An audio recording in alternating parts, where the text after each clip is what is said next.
आणि विशेषतः येऊ घातलेल्या स्थानिक स्वराज्य संस्थांच्या संदर्भात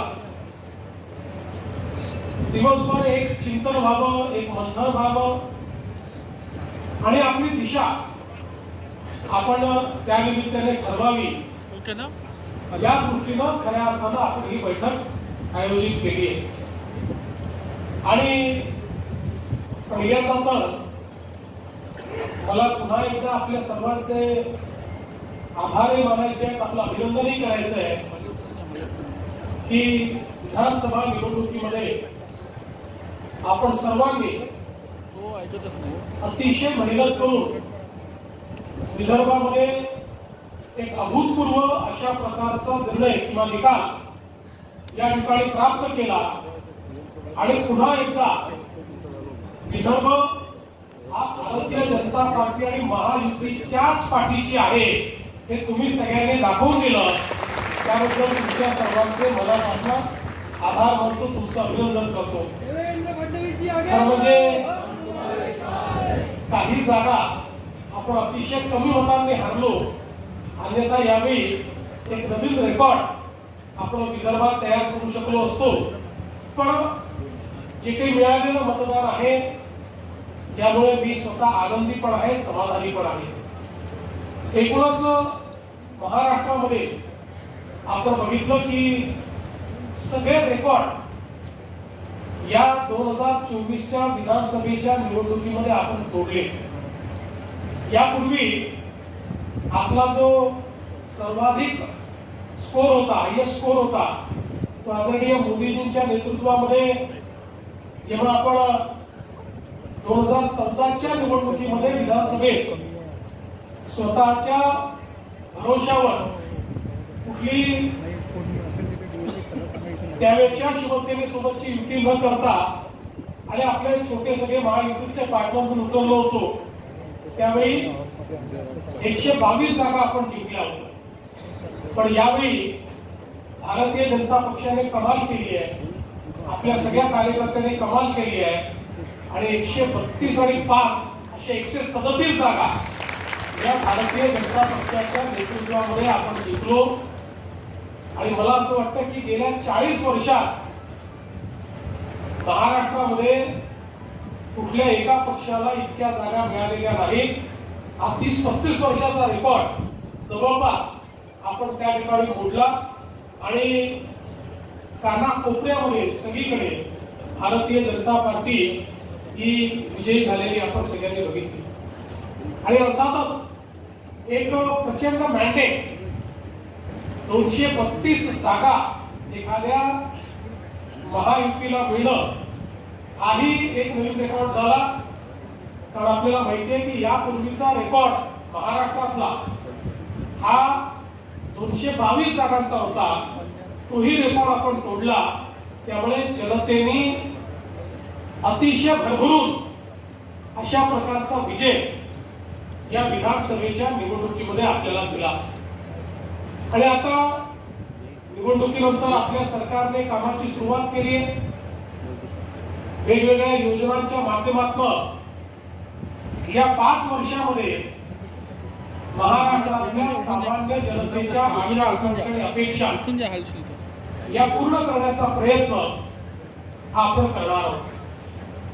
मला याची कल्पना आहे की ज्यावेळी लोक भरभरून देतात त्यावेळी अपेक्षा देखील तशाच असतात आणि त्या अपेक्षेच्या अनुरूप काम हे आपल्याला करावं लागेल। पण मला विश्वास आहे की देशामध्ये मोदीजींचं सरकार हे आपल्या पाठीशी आहे आणि महाराष्ट्रामध्ये महायुतीच्या सरकारला मिळालेला भक्कम पाठिंबा त्याने आपला आत्मविश्वास वाढलेला आहे। त्यामुळे मी आपल्याला आज हे गोष्ट निश्चितपणे सांगतो की हे सरकार ज्यावेळेस 5 वर्ष पूर्ण करेल त्यावेळी महाराष्ट्राचं पूर्ण ट्रान्सफॉर्मेशन झालेलं हे आपल्याला पाहायला मिळेल। महाराष्ट्र हा देशातलं उत्तम राज्य आहेच, पण महाराष्ट्रातल्या दीन दलित गोरगरीब आदिवासी शेतकरी शेतमजूर महिला अल्पसंख्याक सगळ्यांच्या जीवनामध्ये आपल्याला परिवर्तन घडवायचं आहे आणि म्हणून त्याच दृष्टीनं आज आपण मोठ्या प्रमाणात काम चालू केलं आहे. आपल्याला माहिती आहे की सुरुवातीला 100 दिवसाचा कार्यक्रम केला, आता 150 दिवसाचा कार्यक्रम सरकारचा चाललेला आहे. हे कार्यक्रम म्हणजे केवळ कागदावरचे कार्यक्रम नाही आहे, तर सरकारला संस्थात्मक बळकटी देण्याचा प्रयत्न आपण करतोय. सरकार म्हणून एक इन्स्टिट्यूशन असं बिल्डअप करायचा प्रयत्न आपण करतोय की जे ऑटो पायलट मोडवर चाललं पाहिजे. आज आपण पाहतो की एखादा अधिकारी चांगलं काम करतो, एखादा अधिकारी वाईट काम करतो, एखाद्या जिल्ह्यात चांगलं काम होतं, एखाद्या जिल्ह्यात खराब काम होतं. असं न होता एक इन्स्टिट्यूशन म्हणून आपल्याला ही मशिनरी बिल्ड करायची आहे की ज्यातनं सरकारच्या योजना युनिफॉर्मली सगळ्या भागांमध्ये योग्य प्रकारे पोहोचल्या पाहिजेत, त्या पारदर्शी पद्धतीनं सामान्य माणसापर्यंत पोहोचल्या पाहिजेत. आणि याच दृष्टीनं आपण हे सगळं काम सुरू केलेलं आहे. आणि मी हे देखील आपल्याला सांगू इच्छितो की आता आपण लॉंग टर्मचा विचार करतो. म्हणजे तात्कालिक जे विषय त्याच्यावर तर काम चाललेलंच आहे, पण एक लॉंग टर्म विजन हे आता आपण या ठिकाणी मांडलेलं आहे.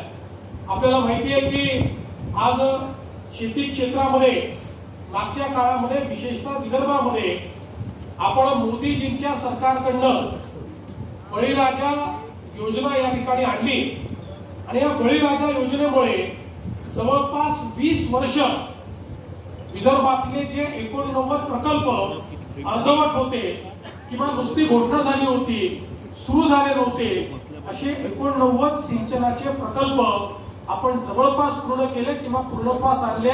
पुढच्या 4-6 महिन्यात ते पूर्ण होतील. यासोबत मोठे प्रकल्प आपले गोसीखुर्द सारखा प्रकल्प असेल किंवा इतर मोठे प्रकल्प असतील, याचंही काम अत्यंत वेगाने आपण केलं. आपण जर बघितलं असेल तर जवळपास केंद्र सरकार आणि राज्य सरकारच्या माध्यमातून आपण 30 ते 40 हजार कोटी रुपयाची गुंतवणूक या ठिकाणी केली आणि त्यातनं मोठ्या प्रमाणात सिंचनाच्या सोयी या आपल्याकडे उभ्या झाल्या पाहिजेत अशा प्रकारचा प्रयत्न केला. खरं म्हणजे मध्यंतरी 2.5 वर्ष जर हे सरकार या ठिकाणी दुसरं महाविकास आघाडीचं स्थगिती सरकार नसतं तर यातले अनेक प्रोजेक्ट हे आपले पूर्ण झाले असते. आणि आता त्याच्याही पलीकडे आपण चाललो. आपल्याला माहिती आहे की आता आपण या ठिकाणी वैनगंगा नळगंगा सारखा प्रोजेक्ट घेतलेला आहे. या माणूस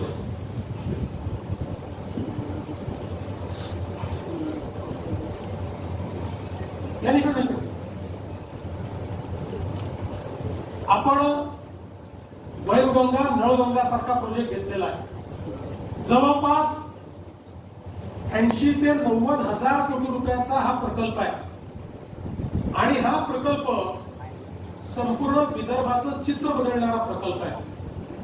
विदर्भातल्या दुष्काळी भागामध्ये 10 लाख हेक्टर जमीन, 10 लाख एकर जमीन ही इरिगेशन खाली, ओलिता खाली आणण्याचं काम हा नळगंगा वैनगंगा प्रकल्प या ठिकाणी करणार आहे. आणि मी आपल्याला सांगतो, मी पूर्वी या प्रकल्पाबद्दल बोलायचो तर लोक म्हणायचे की हे कागदावर होऊ शकत नाही, पण आज आपण या स्टेजला आलो की त्याचं संपूर्ण आराखडा अंतिम टप्प्यामध्ये आपण आणलेला आहे. डीपीआर आपण तयार करतो आहोत आणि या डीपीआर या वर्षीच आपण तयार करू. संभवतः या वर्षीच्या शेवटी आपण याचं टेंडर काढू आणि पुढच्या वर्षी याचं काम आपण सुरू करू. आणि त्यानंतर विदर्भातले 7 जिल्हे, त्याच्यामध्ये आपल्या अमरावती विभागातले 5ही जिल्हे आहेत आणि इकडचे आपले नागपूर विभागातला वर्धा जिल्हा असेल, नागपूर जिल्हा असेल, या जिल्ह्यांमध्ये एक मोठं त्या ठिकाणी नेटवर्क उभं होणार आहे आणि आपल्या संपूर्ण विदर्भातला दुष्काळ हा 100% भूतकाळ होणार आहे. अशा प्रकारची अवस्था आपण विदर्भामध्ये तयार करणार आहोत. आणि मला विश्वास आहे की एकीकडे इरिगेशनच्या सोयी आपण करतो आणि दुसरीकडे नानाजी देशमुख कृषी समृद्धी योजना, जी योजना पहिल्या टप्प्यामध्ये आपण पश्चिम विदर्भाला लागू केली होती, आता दुसऱ्या टप्पा त्याचा आलेला आहे. दुसऱ्या टप्प्यात पुन्हा 5,000 कोटी रुपयाची आपण गुंतवणूक या योजनेमध्ये करतो आणि आता या योजनेमध्ये संपूर्ण विदर्भ आपण समाविष्ट केलेला आहे.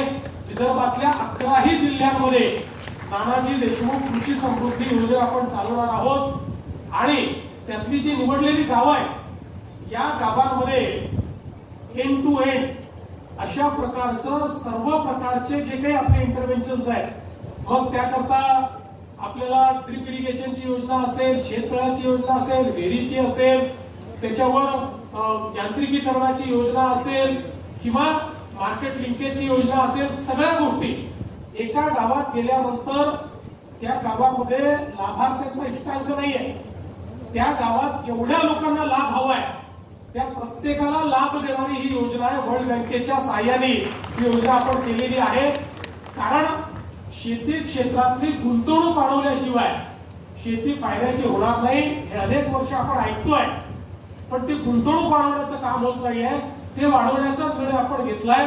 एकीकडे ही योजना आपण केली आहे आणि दुसरीकडे मगाशी रणधीर भाऊ सांगत होते त्या पद्धतीनं जवळपास दरवर्षी 5,000 कोटी रुपये अतिरिक्त गुंतवणूक ही शेती क्षेत्रामध्ये करायचा निर्णय आपण घेतलाय. 25,000 कोटी रुपये हे गुंतवणुकीच्या माध्यमातून. आतापर्यंत आपल्याला माहिती आहे की शेतीच्या क्षेत्रात दुष्काळ आला तर मदत कर, अतिवृष्टी झाली तर मदत कर, दुबार पेरणी आली तर मदत कर. या मदतीने म्हणजे हे आवश्यकच आहे, पण या मदतीने शेतकऱ्याची तात्कालिक काहीतरी व्यवस्था होते, पण शेतकऱ्याचं भाग्य बदलू शकत नाही.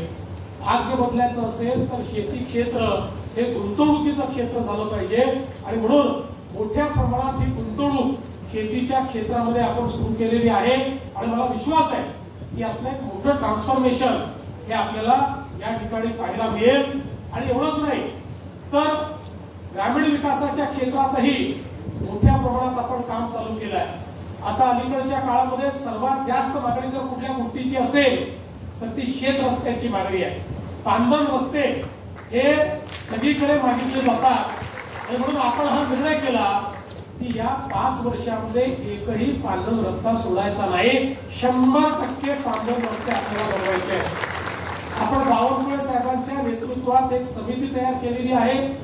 ज्या समितीचा लवकरच अहवाल येईल आणि या समितीच्या अहवालाच्या आधारावर आपल्या 100% पांदन रस्ते आता आपण त्याचं अतिक्रमण मोकळं करणं सुरू केलेलं आहे, त्याचं आयडेंटिफिकेशन केलेलं आहे, त्याचं मार्किंग केलेलं आहे आणि 100% हे पांदन रस्ते चांगल्या क्वालिटीचे पांदन रस्ते हे तयार करण्याचा निर्णय आपण घेतलेला आहे. एवढंच नाही तर आपण हाही निर्णय घेतलेला आहे की 1000 लोकसंख्येचे जे गावं असतील त्या प्रत्येक गावापर्यंत जो प्रमुख रस्ता आहे, जिल्ह्याचा जो प्रमुख रस्ता आहे किंवा जिल्ह्याचं जे मुख्यालय इकडं जाणारा रस्ता आहे, 1000 लोकसंख्येपर्यंतच्या प्रत्येक गावापर्यंत सिमेंट कॉन्क्रीटचा पक्का रस्ता आपण त्या ठिकाणी घेऊन जाणार आहोत.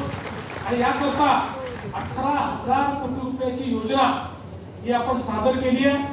ती आपण वर्ल्ड बँक आणि एशियन डेव्हलपमेंट बँक या दोघांकडून आपण मंजूर करतोय.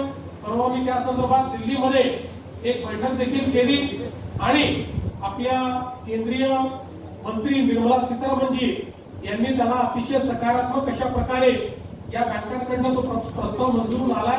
आता भारत सरकार त्याला मान्यता देईल आणि मग त्यानंतर हे काम आपण सुरू करणार आहोत. यासोबत मी माननीय आपल्या देशाचे प्रधानमंत्रीजी आणि आपल्या देशाचे ग्रामविकास मंत्री शिवराज सिंग चौहानजी यांचे आभार मानेल.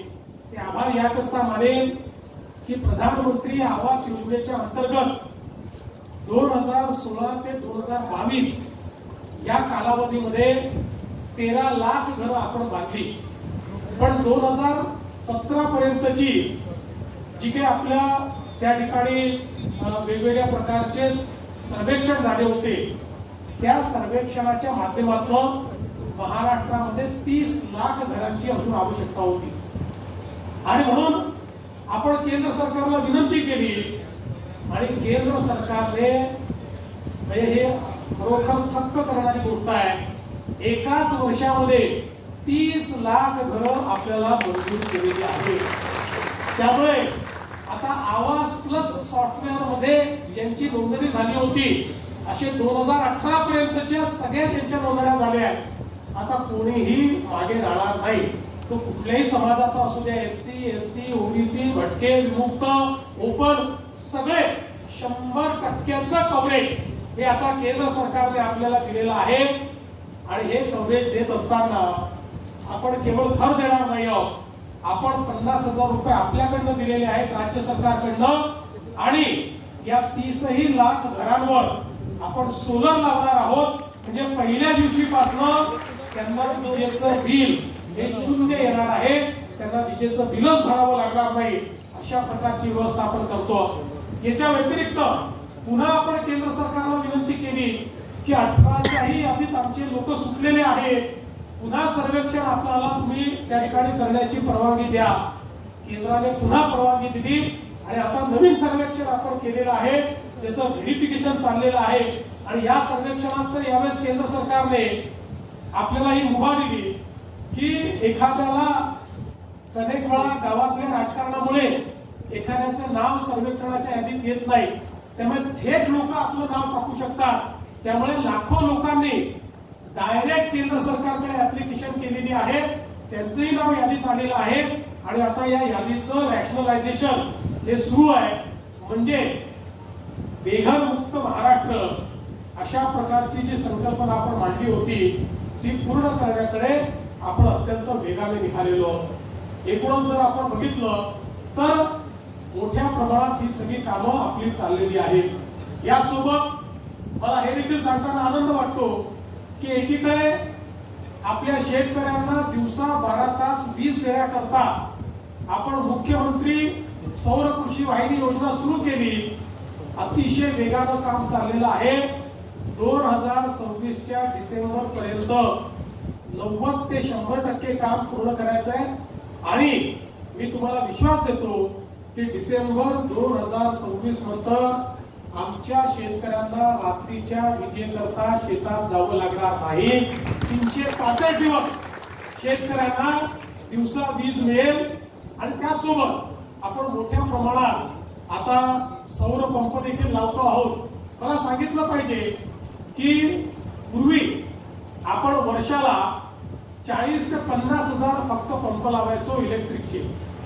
त्यानंतर बावनकुळे साहेब ज्यावेळेस ऊर्जा मंत्री झाले तेव्हापासून आपण ती संख्या वाढवली आणि वर्षाला 1 लाख पंप लावणं चालू केलं.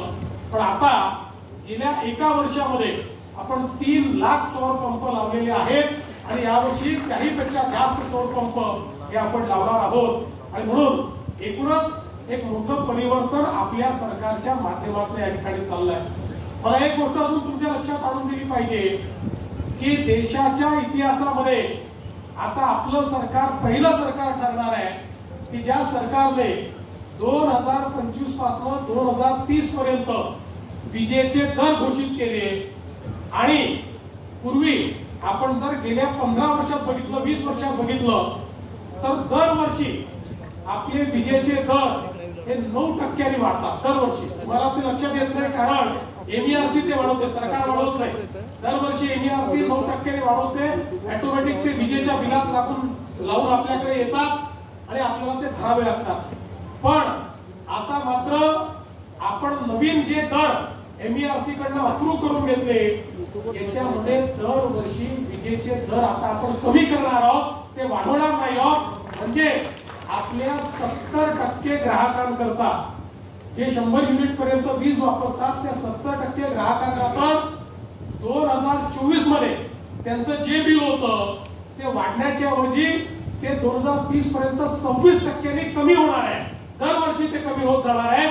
त्यामुळे आता विजेची दरवाढ याच्यावर विरोधकांना आंदोलनच करता येणार नाही. 5 वर्षाचे रेट घोषित करून टाकलेले आहेत आणि ते दरवर्षी आपण कमी केलेले आहेत. एक प्रकारे मोठं ट्रान्सफॉर्मेशन आपल्या सरकारच्या माध्यमातून या ठिकाणी चाललेलं आहे.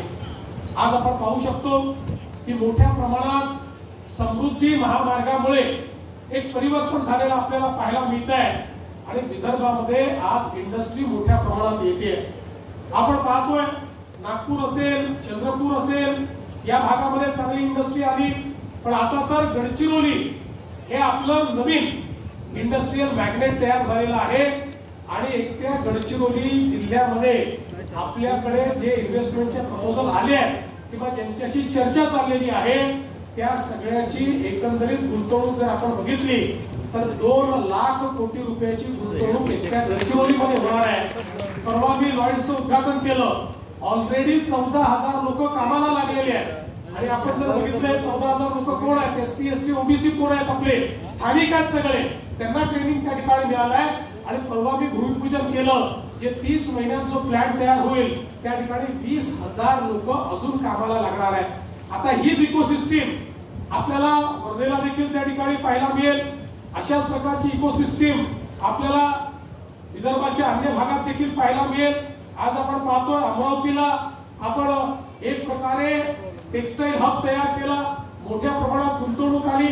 आता PM मित्राचा टेक्सटाईल हब त्या ठिकाणी आल्यानंतर जवळपास 2 लाख लोकांच्या रोजगाराची निर्मिती हा एकटा अमरावती जिल्ह्यामध्ये त्या ठिकाणी होईल आणि लगतच्या यवतमाळ वगैरेच्या सगळ्या भागामध्ये होताना आपल्याला पाहायला मिळेल.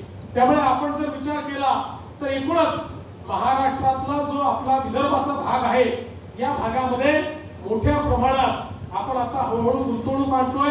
एकेका जिल्ह्यामध्ये आता गुंतवणूक येणं सुरू झालेलं आहे आणि मला विश्वास आहे की पुढच्या काळामध्ये चांगल्या प्रकारची औद्योगिक गुंतवणूक ही विदर्भामध्ये आपल्याला पाहायला मिळेल आणि त्यातनं मोठ्या प्रमाणात रोजगाराची निर्मिती देखील आपण या माध्यमातून करणार आहोत.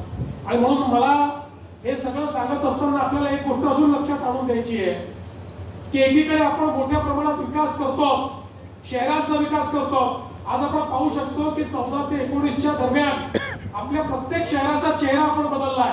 आज वर्धेसारखं शहर हे 2014च्या पूर्वी कशा प्रकारे होतं आणि आज कशा प्रकारे आहे.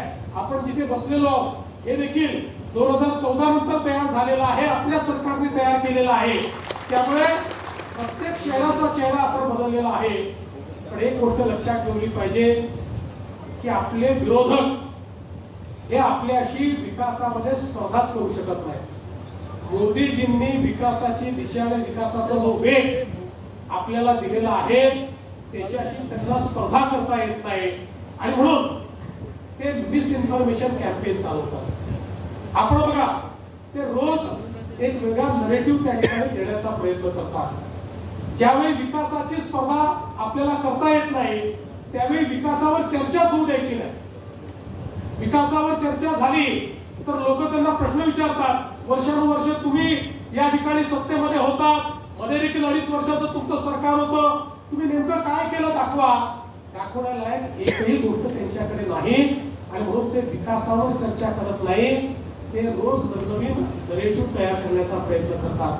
मग कधी नरेटिव्ह काय तयार होतो तर या ठिकाणी विशेष जनसुरक्षा कायदा हा कायदा आंदोलन चिरडून टाकण्याकरता तयार केलेला आहे, लोकशाहीच्या विरोधी तयार केलेला कायदा आहे. अशा प्रकारचा नरेटिव्ह करण्याचा प्रयत्न होतो. खरं म्हणजे पहिल्यांदा तर मला हे सांगितलं पाहिजे की हा जो कायदा आपण केला या कायद्याकरता आम्ही स्वतः निर्णय घेतला की याच्यावर जाणीवपूर्वक लोकांमध्ये कन्फ्युजन तयार केलं जाईल आणि म्हणून आपल्याला काही घाई नाही.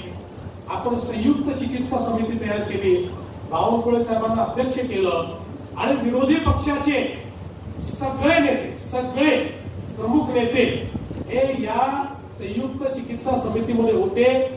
त्या चिकित्सा समितीमध्ये त्याचं क्लॉज बाय क्लॉज वाचन झालं, प्रत्येक क्लॉजचं वाचन झालं, त्याच्यावर चर्चा झाली. त्यांनी काही 3-4 ऑब्जेक्शन घेतले, ते आपण मान्य केले, ते बदलही केले. त्यानंतर शेवटच्या दिवशी पूर्ण कायद्याचा जो काही अहवाल तयार झाला सभागृहासमोर मांडायचा, त्या अहवालावरही चर्चा झाली आणि एकमताने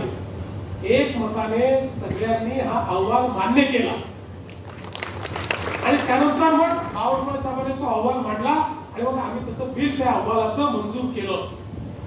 मात्र नंतर वरून इंजेक्शन मिळालं आणि ते इंजेक्शन मिळाल्याबरोबर काही पोपट हे बोलायला लागले कायद्याच्या विरोधात.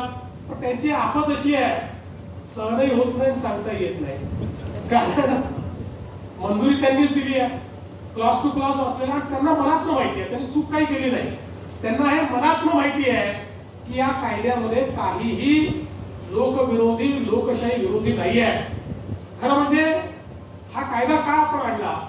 हा कायदा आणण्याचं एकच कारण आहे की आज आपल्या सगळ्या माओवाद अफेक्टेड किंवा नक्षलवाद अफेक्टेड जो एरिया आहे याच्यामध्ये बंदुका घेऊन लढणारे आता जवळपास संपुष्टात येत आहेत.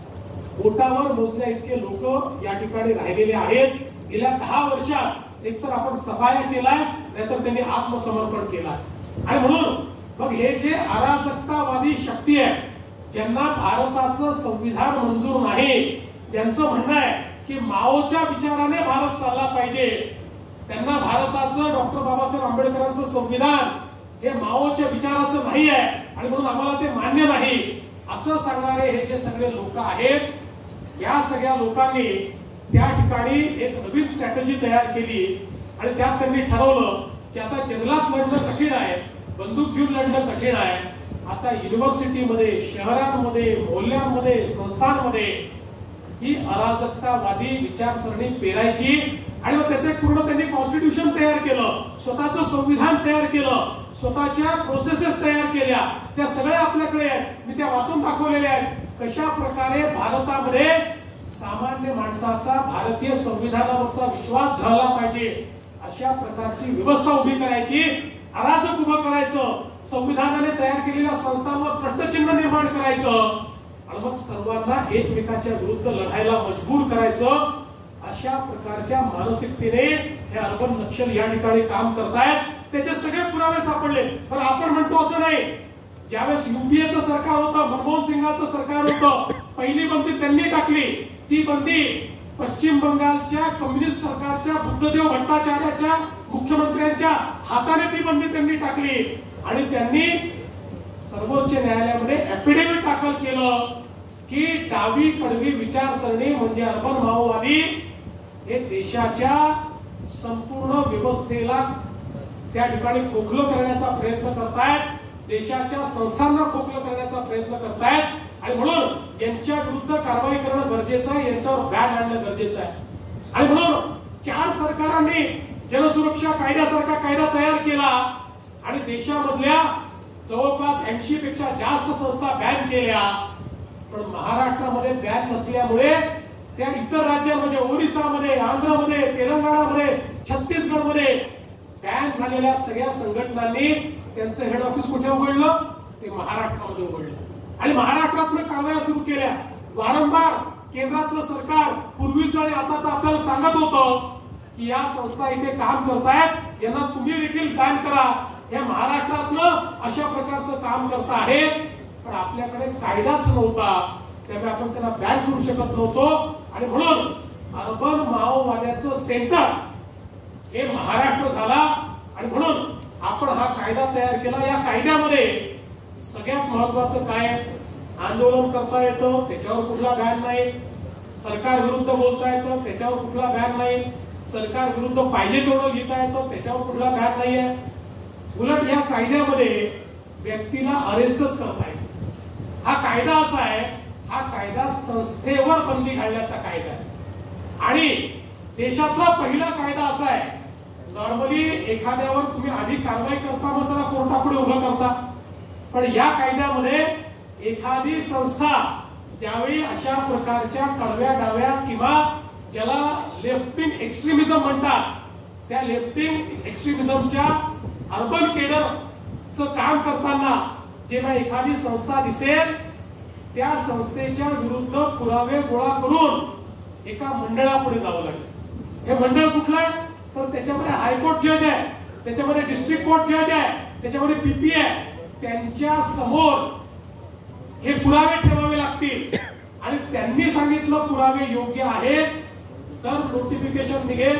नोटिफिकेशन निघालं तर संस्था बॅन होईल. बॅन झालेल्या संस्थेचं जो काम करेल त्याला अरेस्ट करता येईल, त्याच्यावर कारवाई करता येईल. म्हणजे थेट कोणाला अरेस्टच याच्यामध्ये करता येणार नाही. आणि पहिला कायदा असा आहे की अरेस्ट व्हायच्या आधी किंवा बॅन लावायच्या आधी हायकोर्ट जजची मान्यता घेतल्यावरच बॅन लावता येतो आणि त्यांनी मान्यता दिल्यावर परत 30 दिवस त्या संस्थेला हायकोर्टात दाद मागण्याचा अधिकार आहे. अशा प्रकारचा तर कायदा दुसरा कुठला नाहीच की ज्या कायद्यामध्ये तुम्हाला आधीच कोर्टाची परवानगी घेऊनच तुम्हाला त्या ठिकाणी अरेस्ट करता येतं. आणि म्हणून अशा प्रकारचा हा जो कायदा आपण तयार केलेला आहे, या कायद्याच्या माध्यमातून भारतरत्न डॉक्टर बाबासाहेब आंबेडकरांनी जे संविधान तयार केलं, त्या संविधानाला नाकारून जे अराजक तयार करण्याचा प्रयत्न करतायत अशांना या ठिकाणी जेरबंद करण्याकरता आणि त्यांच्या कारवाया बंद करण्याकरता हा कायदा आपण केला आहे. जे लोक या कायद्याला विरोध करतायत ते तेच लोक आहेत ज्यांचा भारताच्या संविधानाला विरोध आहे, ज्यांचा भारतरत्न डॉक्टर बाबासाहेब आंबेडकरांनी तयार केलेल्या व्यवस्थेला विरोध आहे. आणि म्हणून मी तर सांगितलं, अरे ओपन डिबेटला आम्ही याच्यावर तयार आहोत, पण ओपन डिबेट करत नाहीत, त्यांची हिंमत नाही. त्यांना हे माहिती आहे की आपण इलॉजिकल बोलतोय, जे कायद्यात नाही ते बोलतोय. माझा दावा आहे, या कायद्यावर जे लोक बोलतायत त्यातल्या 99% लोकांनी कायदाच वाचलेला नाही, त्यांना माहितीच नाही या कायद्यामध्ये काय आहे. पण तरी देखील एक नरेटिव्ह तयार करण्याचा प्रयत्न केलेला आहे. आणि म्हणून आपल्याला त्याचंही उत्तर द्यावं लागेल की काही झालं तरी भारतरत्न डॉक्टर बाबासाहेब आंबेडकरांचं जे संविधान आहे, या संविधानाच्या विरोधी ताकदींना या ठिकाणी समाप्त केल्याशिवाय आम्ही राहणार नाही, त्यांचे इरादे समाप्त केल्याशिवाय आम्ही राहणार नाही. आता निवडणुका जशा जवळ येतील, नवीन नवीन नरेटिव्ह सुरू होतील. लोकसभेत संविधानाचं नरेटिव्ह आणलं, आपण ते पूर्णपणे नेस्तनाबूत केलं. त्यामुळे विधानसभेच्या निवडणुकीत यांच्याजवळ नरेटिव्ह राहिलं नाही. आता विकासावर चर्चा नको म्हणून कधी भाषेचं नरेटिव्ह येईल, कधी जातीचं नरेटिव्ह येईल, कधी अजून वेगळं नरेटिव्ह येईल. आता पुढच्या काळामध्ये 2-3 महिने हे लक्षात ठेवा की ज्या गोष्टी सामान्य माणसाच्या विकासाशी संबंधित नाहीत अशा अनेक गोष्टींचा नरेटिव्ह येईल. आता भाषेच्या संदर्भात देखील आपल्या सरकारने मराठी भाषा अनिवार्य केली, अनिवार्य. आणि आपण सांगितलं की तिसरी भाषा ही हिंदी किंवा कुठलीही भारतीय भाषा तुम्हाला या ठिकाणी शिकता येईल. पण नरेटिव्ह कसा तयार केला जातोय, जणू काही ही लढाई मराठी वर्सेस हिंदी आहे. ही मराठी वर्सेस हिंदी लढाई नाही आहे, मराठी अनिवार्यच आहे. तिसरी भाषा कुठली, मराठी सोबत कुठली, एवढाच विवाद आहे. त्यात आपण सांगितलं कुठलीही भारतीय भाषा या ठिकाणी चालेल. आणि म्हणून हा एक प्रकारे जो समाजाला विभाजित करण्याचा प्रयत्न चाललाय, भाषेवरनं मराठी आणि हिंदी, मराठी आणि इतर भाषा, आणि महाराष्ट्रामध्ये मराठी अनिवार्य राहील, मराठीचा आम्हाला स्वाभिमान आहे, मराठी करता त्याला अभिजात भाषेचा दर्जा देणारे आमचे आदरणीय प्रधानमंत्री महोदय आहेत. पहिलं मराठी विद्यापीठ अमरावतीमध्ये तयार करणारं आमचं सरकार या ठिकाणी आहे. इतक्या वर्षात तुम्ही ते करू शकलं नाही, पण तरी देखील जाणीवपूर्वक या ठिकाणी विवाद निर्माण करायचे. पहिल्यांदा स्वतःच कमिटी तयार करायची, कमिटीचा अहवाल घ्यायचा, 1ली ते 12वी मराठी सोबत हिंदी आणि इंग्रजी अनिवार्य असा अहवाल स्वतः कॅबिनेटला स्वीकारायचा आणि मग त्यानंतर पलटी मारायची.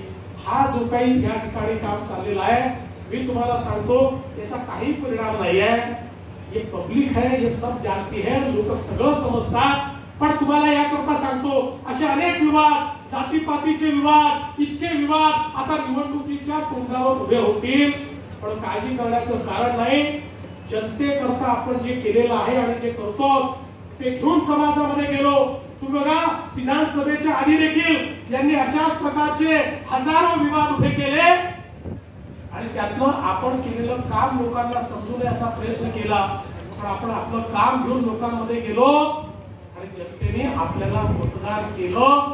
त्यामुळे आताही आपल्याला या निवडणुकीच्या निमित्ताने समाजामध्ये जाऊन आपल्या सरकारने केलेलं काम आणि आपल्या सरकारचं विजन हे समाजापर्यंत मांडायचं आहे आणि समाजातल्या प्रत्येक घटकाचा विकास हे आमचं या ठिकाणी ब्रीद आहे, ही आमची इच्छा आहे आणि हेच आमचं ध्येय आहे, हे सांगण्याची आवश्यकता आहे.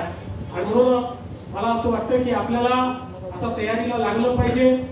या 3ही निवडणुका मागे पुढे येतील. जिल्हा परिषद आणि नगरपालिका दोघांपैकी कुठलं तरी आधी कुठलं तरी नंतर होईल आणि शेवटी साधारणपणे महानगरपालिका होईल. कारण 2017लाही अशाच प्रकारे 3 टप्प्यांमध्ये निवडणुका झाल्या होत्या. तशाच निवडणुका कदाचित निवडणूक आयोग त्या ठिकाणी घेईल, त्याची ते घोषणा देखील करतील. पण आता या प्रोसेसला सुरुवात झालेली आहे. आपल्याला माहिती आहे गट आणि गणांचं फॉर्मेशन असेल, तिकडे नगरपालिका महानगरपालिकाच्या वॉर्डाचं फॉर्मेशन असेल, या सगळ्या गोष्टी चाललेल्या आहेत. वोटर लिस्टचं काम त्या ठिकाणी आता लवकरच सुरू होईल. साधारणपणे जी काही विधानसभेची वोटर लिस्ट असते ती वोटर लिस्टच राज्य निवडणूक आयोग अडॉप्ट करतं आणि मग त्याच्यामध्ये जी नावं सुटली असतील ती नावं टाकण्याकरता आपल्याला संधी देतं. तो अतिशय छोटा कालावधी आपल्याला मिळतो. त्यामुळे ज्यांची नावं सुटली असतील आपण सगळ्यांनी तयारीत राहिलं पाहिजे की ती नावं कशी नोंदवता येतील, जेणेकरून आणि विशेषतः आपण जर विचार केला तर जी काही वोटर लिस्ट आहे त्या वोटर लिस्ट मध्ये विधानसभेच्या आधीची नावं आली असतील, विधानसभेनंतर जे लोक 18 वर्षाचे झाले आहेत जुलैच्या आधी त्याच्यातली ज्या लोकांनी नावं नोंदवली नसतील त्यांचीही नावं आपल्याला कशी नोंदवून घेता येईल असा प्रयत्न आपण सगळ्यांनी मिळून केला पाहिजे. आणि या संपूर्ण प्रक्रियेचा भाग निवडणूक आली की याद्या पाहिजे असं नाही, तर पहिलेपासून या संदर्भात निवडणुकीत सगळे तक्रारी करतात, याद्यात हे प्रॉब्लेम आहे ते प्रॉब्लेम आहे, असं चाललंय तसं चाललंय. तर आपण आधीपासून याच्याकडे लक्ष दिलं पाहिजे आणि योग्य प्रकारची तयारी जी आहे ती केली पाहिजे. यासोबत आपल्या मग जिल्हा परिषद असो, पंचायत समिती असो, नगरपालिका, नगरपंचायत, महानगरपालिका सगळीकडे योग्य प्रकारची निवडणुकीची तयारी, आपली गुच्छा यंत्रणा, आपली स्ट्रॅटेजी, या सगळ्या गोष्टी आपल्याला त्या ठिकाणी करायच्या आहेत.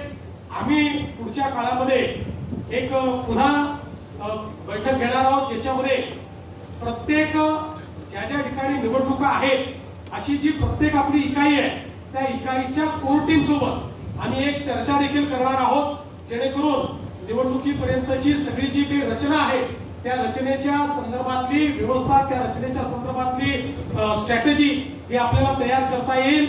पण हे सगळं करत असताना माझी तुम्हाला सगळ्यांना विनंती आहे की अतिशय लोकांची अनुकूलता आहे, लोक आपल्याला निवडून द्यायला तयार आहेत.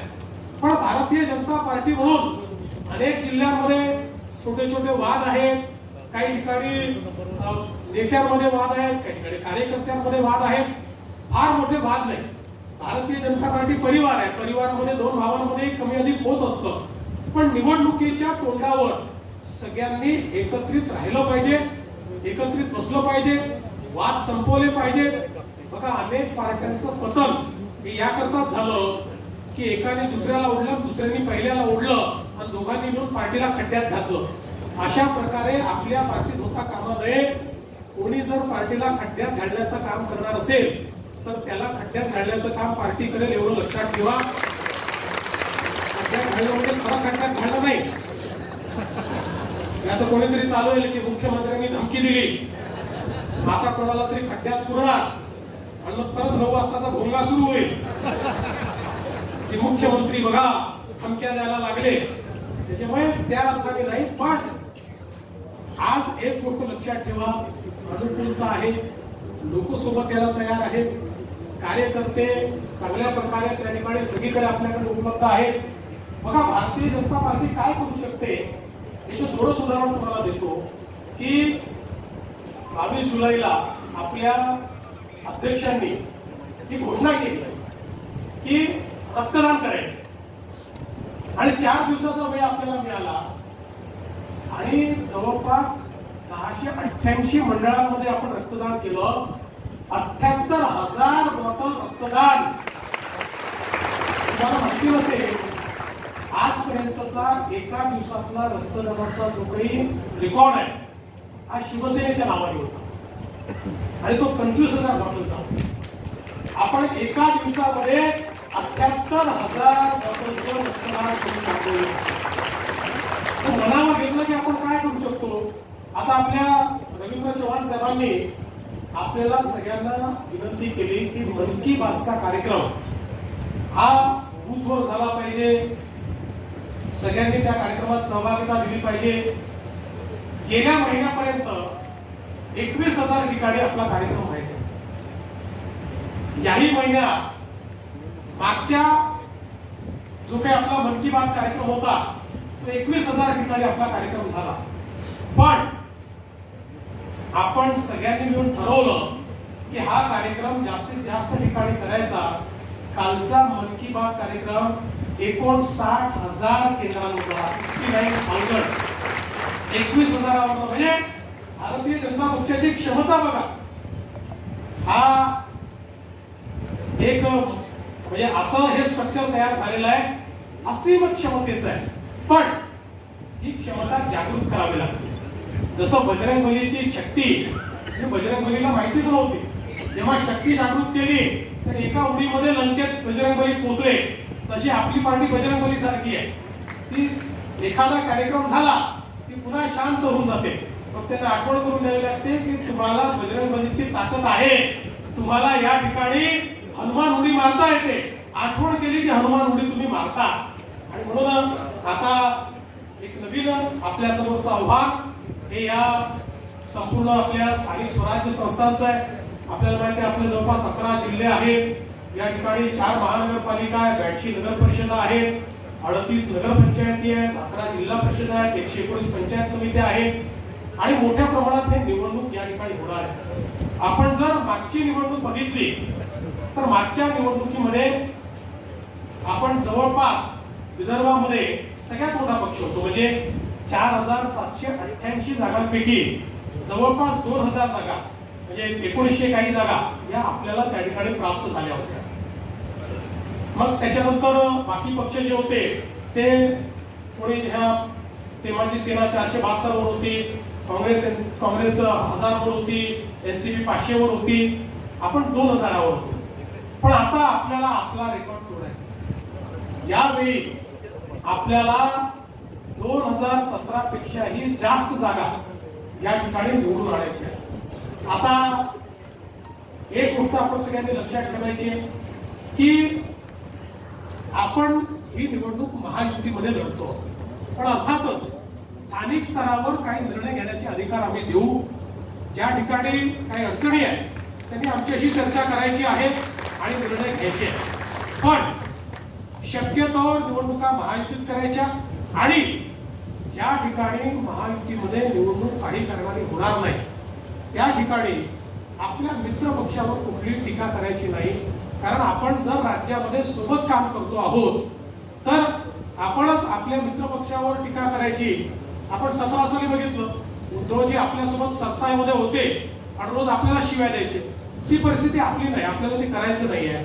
त्याच्यामुळे शक्यतोवर महायुती आणि ज्या ठिकाणी महायुती होऊ शकणार नाही त्या ठिकाणी आपल्याला मैत्रीपूर्ण समन्वयाने अशा पद्धतीनं आपल्याला निवडून यायचं आहे. पण विदर्भातला सगळ्यात मोठा पक्ष कालही भाजप होता, आजही भाजप आहे आणि या आपल्या स्थानिक स्वराज्य संस्थेमध्ये भाजपचं निर्विवाद वर्चस्व हे या निवडणुकीमध्ये आपल्याला दाखवायचं आहे.